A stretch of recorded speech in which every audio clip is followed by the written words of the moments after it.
Assalamualaikum warahmatullahi wabarakatuh. Nama saya Dewa Oktadani, kelas PIAU 3C, mata kuliah bimbingan konseling AUD. Peta konsep pertama yaitu hakikat dan urgensi bimbingan konseling dalam pendidikan dasar.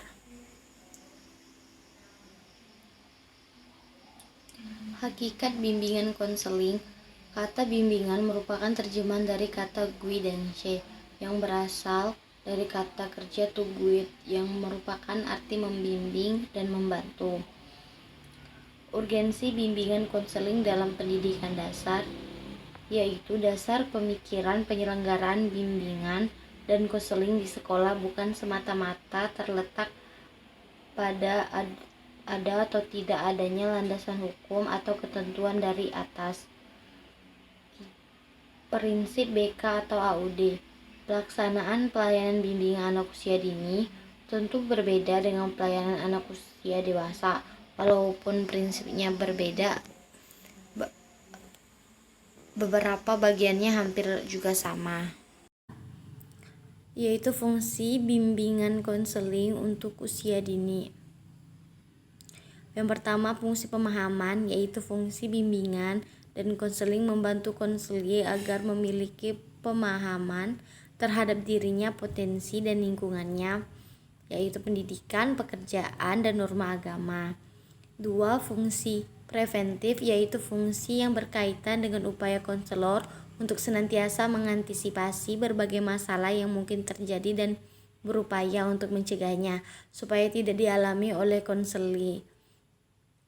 3. Fungsi pengembangan, yaitu fungsi bimbingan dan konseling yang sifatnya lebih proaktif dari fungsi-fungsi lainnya. 4. Fungsi penyembuh, yaitu fungsi bimbingan dan konseling yang bersifat kreatif. 5. Fungsi penyalur, yaitu fungsi bimbingan dan konseling dalam membantu konseling memiliki kegiatan ekstrakurikuler.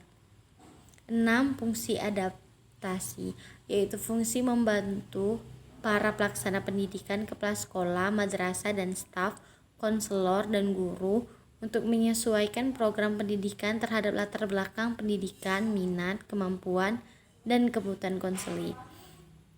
7. Fungsi penyesuaian, yaitu fungsi bimbingan dan konseli dalam membantu konseli agar dapat menyesuaikan diri dengan diri dan lingkungannya secara dinamis dan konstruktif. 8. Fungsi perbaikan, yaitu fungsi bimbingan dan konseling yang membantu konseli hingga dapat memperbaiki kekeliruan dan berpikir, berperasaan, dan bertindak atau berkehendak. 9. Fungsi fasilitasi, memberikan kemudahan kepada konseli dalam mencapai pertumbuhan dan perkembangan optimal, serasi, selaras, dan seimbang seluruh aspek dalam diri konseli. 10. Pemeliharaan, yaitu fungsi bimbingan dan konseli yang membantu konseli supaya dapat menjaga diri dan mempertahankan situasi kondusif yang telah tercipta dalam dirinya. Selanjutnya, ruang lingkup bimbingan konseling untuk anak usia dini. Ruang lingkup dasar, bimbingan pribadi dan sosial. Ini nih maksudnya untuk mencapai tujuan tugas perkembangan pribadi sosial anak dalam mewujudkan pribadi yang mampu menyesuaikan diri dan bersosialisasi dengan lingkungannya secara baik. Kedua, bimbingan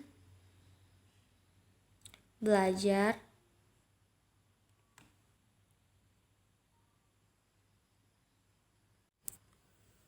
merupakan bimbingan yang diarahkan untuk membantu para anak dalam menghadapi dan memecahkan masalah-masalah serta mencapai tujuan dan tugas pengembangan pendidikan melalui kegiatan bermain sambil belajar. Ketiga, bimbingan karir, bimbingan yang merupakan dan membantu anak dalam perencanaan, pengembangan, pemecahan masalah-masalah karir seperti pemahaman terhadap jabatan dan tugas-tugas kerja, pemahaman kondisi dan kemampuan diri, pemahaman kondisi lingkungan, perencanaan dan pengembangan karir, penyesuaian pekerjaan, dan pemecahan masalah-masalah karir yang dihadapi secara sederhana. Yang kedua, ruang lingkup khusus. ruang lingkup khusus yaitu lebih mengenal dirinya, mengembangkan potensi yang dimiliki, mengatasi kesulitan yang dihadapi, menyiapkan perkembangan mental dan sosial. Baiklah, memasuki pembahasan yang ketiga, yaitu strategi, pendekatan teknik, dan asas-asas bimbingan konseling.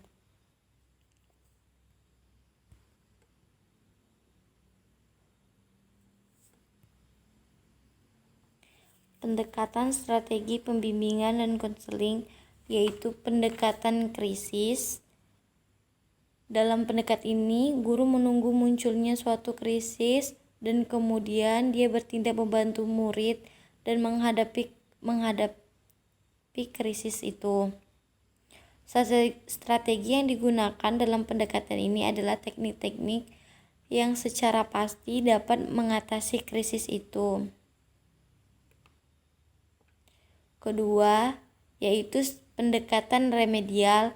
Dalam pendekatan ini, guru akan memfokuskan bantuannya pada upaya menyembuhkan atau memperbaiki kelemahan murid yang tampak. Yang ketiga, pendekatan preventif. Dalam pendekatan ini, guru mencoba mengantisipasi masalah-masalah generik dan mencegah terjadinya masalah itu. Yang keempat, yaitu pendekatan perkembangan. Pendekatan ini merupakan pendekatan yang lebih mutakhir dan lebih proaktif dibandingkan dengan ketiga pendekatan sebelumnya. Yang kedua, yaitu B. Azas-azas bimbingan konseling. Azas kerahasiaan. Azas ini menuntut kerahasiaannya segenap data dan keterangan tentang peserta didik. Yang kedua, azas sukarelaan, yaitu azas yang menghendaki adanya kesukaan dan kerelaan peserta didik mengikuti menjalani pelayanan yang diperlukan baginya. Yang ketiga, asas keterbukaan, yaitu asas yang menghendaki agar peserta didiknya bersifat terbuka dan tidak berpura-pura. Keempat, asas kegiatan, yaitu asas yang menghendaki asas peserta didik berpartisipasi secara aktif di dalam penyelenggaraan kegiatan bimbingan. Kelima, asas kekinian ialah pemasalahan peserta didik atau murid dalam kondisinya sekarang. Baiklah, memasuki materi yang keempat, yaitu teknik-teknik dalam pemahaman individu anak usia dini.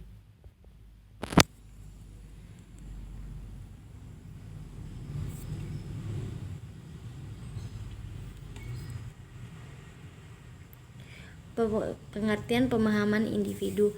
Pemahaman individu adalah merupakan awal dari kegiatan bimbingan dan konseling. Tanpa adanya pemahaman terhadap individu, sangat sulit bagi guru pembimbing untuk memberikan bantuan karena pada dasarnya bimbingan adalah bantuan dalam rangka pengembangan pribadi.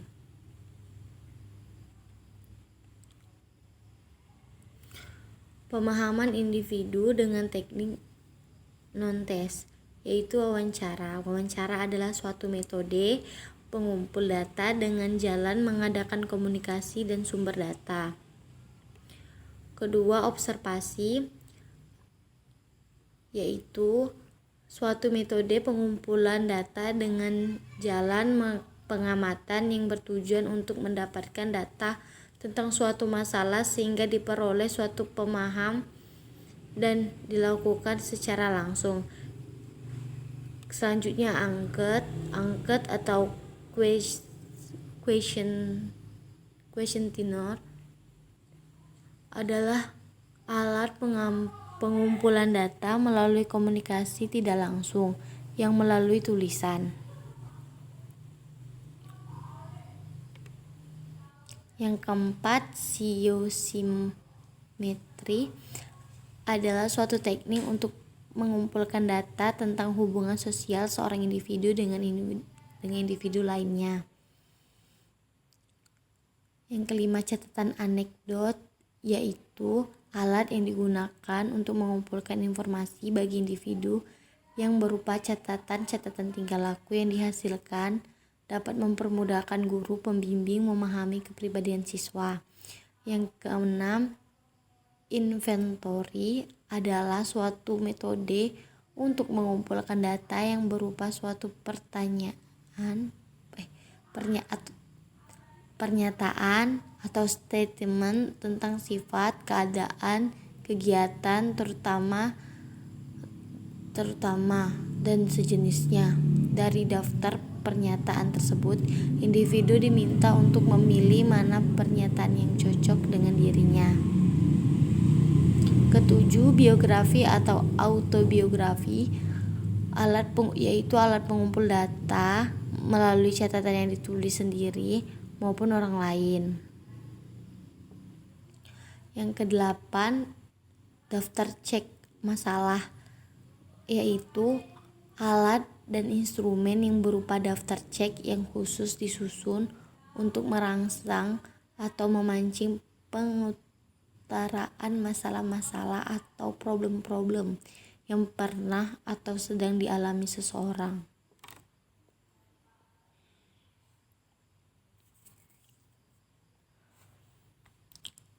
Selanjutnya, pemahaman individu dengan teknik tes.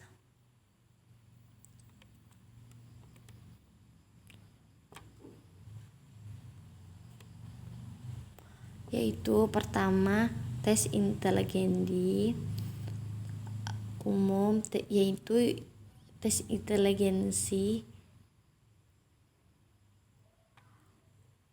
IQ pertama kali ditemukan oleh Binet, yaitu kegiatan dia bersama teman-temannya melakukan penelitian mengenai cara-cara mengukur inteligensi. Kedua, tes bakat. Tes ini digunakan untuk mengukur kemampuan dan aspek-aspek khusus seperti aspek verbal.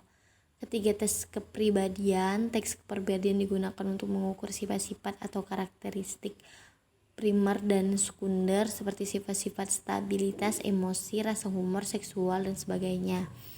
4. Tes hasil belajar. Jenis tes yang paling populer dalam dunia pendidikan adalah tes hasil belajar. Tes ini ada yang distandarisasikan dan ada pula tes buatan guru. Tujuan utama tes hasil belajar adalah mengukur dan meneliti lalu melihat terhadap pengaruh suatu usaha pembelajaran di sekolah. Baiklah, selanjutnya materi karakteristik perkembangan anak usia dini dan permasalahan anak usia dini.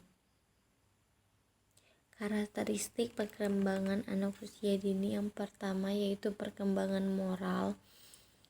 Perkembangan moral yaitu mampu merasakan kasih sayang melalui rangkulan dan pelukan, meniru sikap, nilai dan perilaku orang tua, menghargai, memberi dan menerima, mencoba memahami orang dan lingkungan sekitarnya. Yang kedua yaitu perkembangan fisik.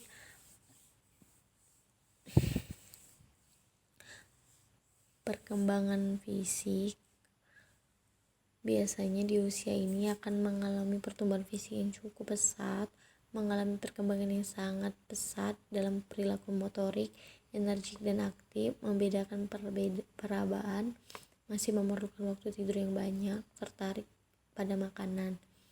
Yang ketiga, perkembangan bahasa. Di tahap bahasa ini anak sudah dapat menyatakan maksud dalam kalimat yang terdiri dari 4-10 kata, mengetahui dan meniru suara-suara, mengerti terhadap kalimat perintah, mengajukan pertanyaan, menyebut nama-nama benda dan fungsi, memecahkan masalah, dan berdialog. Yang keempat, perkembangan kognitif. Para ahli sepakat bahwa perkembangan kognitif seorang anak paling tidak dipengaruhi 3 faktor. Yang pertama adalah faktor hereditas, kemudian faktor kematangan individu, dan faktor terakhir adalah faktor belajar. 5. Perkembangan emosi. Perkembangan emosi berhubungan dengan seluruh aspek perkembangan anak. Pada tahap ini emosi anak usia prasekolah lebih rinci. Anak cenderung mengekspresikan emosi dengan bebas dan terbuka. Yang keenam, perkembangan sosial. Perkembangan sosial adalah perkembangan perilaku anak dalam menyesuaikan diri dengan aturan masyarakat di mana anak itu berbeda.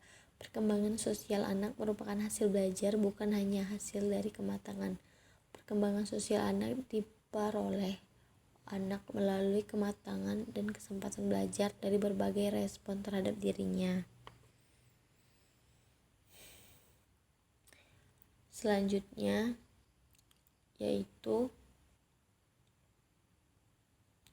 permasalahan anak pada usia dini. Pertama, permasalahan perlakuan sosial. Kedua, maladjustment. Ketiga, egosistem. Lanjut ke materi terakhir, yaitu faktor-faktor yang mempengaruhi permasalahan anak usia dini, pembinaan dan pengembangan pribadi, penanganan kasus anak usia dini.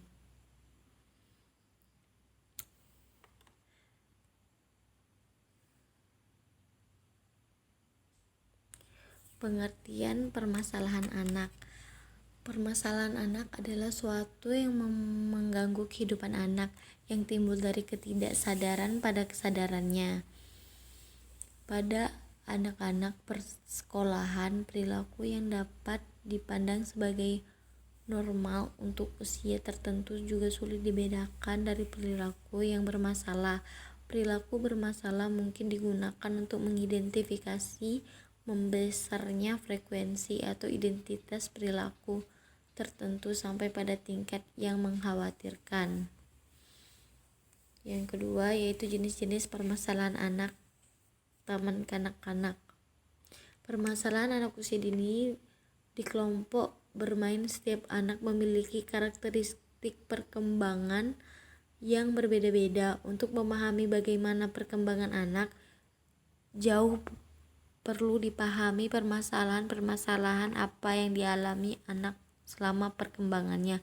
Hal ini perlu dilakukan agar pendidik benar-benar mengetahui setiap perubahan yang terjadi pada diri anak.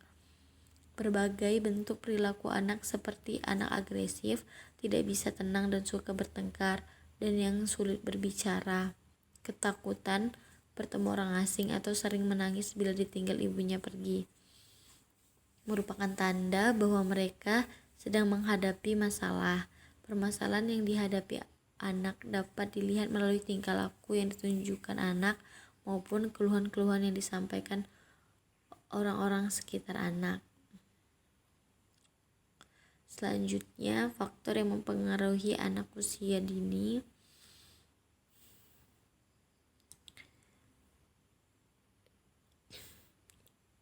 Faktor guru yang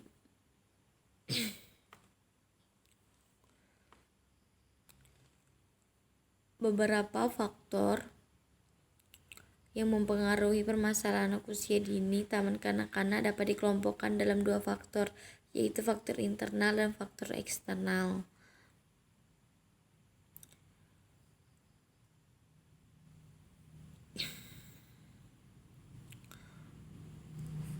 Solusi guru selanjutnya yaitu solusi guru TK dalam menghadapi anak TK yang bermasalah, yaitu sadar dan menghargai emosi-emosinya, melihat emosi negatif sebagai area yang penting dan mengasuh anak. Yang ketiga, peka dapat terhadap keadaan emosi anak walaupun ungkapan emosinya tidak terlalu kelihatan, tidak bingung atau cemas menghadapi ungkapan emosi anak, tidak menganggap lucu atau meremehkan perasaan negatif anak, tidak memerintahkan apa saja yang harus dirasakan oleh anak, tidak merasa bahwa guru harus membesarkan semua masalah bagi anak. Yang terakhir yaitu teknik penanganan permasalahan anak usia dini di kelompok bermain. Pada hakikatnya tidak ada satupun teknik yang efektif untuk menangani permasalahan anak yang berbeda-beda. Di antara berbagai teknik yang dapat dilakukan orang tua dan pendidik untuk membantu menangani permasalahan anak adalah sebagai berikut, yaitu latihan, bermain, saran dan nasihat. Baiklah, itulah materi dari saya. Terima kasih dan maaf apabila masih banyak kesalahan dalam mengucap kata dan memperjelaskan materi yang telah saya berikan. Saya mohon maaf apabila banyak kekurangan. Wassalamualaikum warahmatullahi wabarakatuh.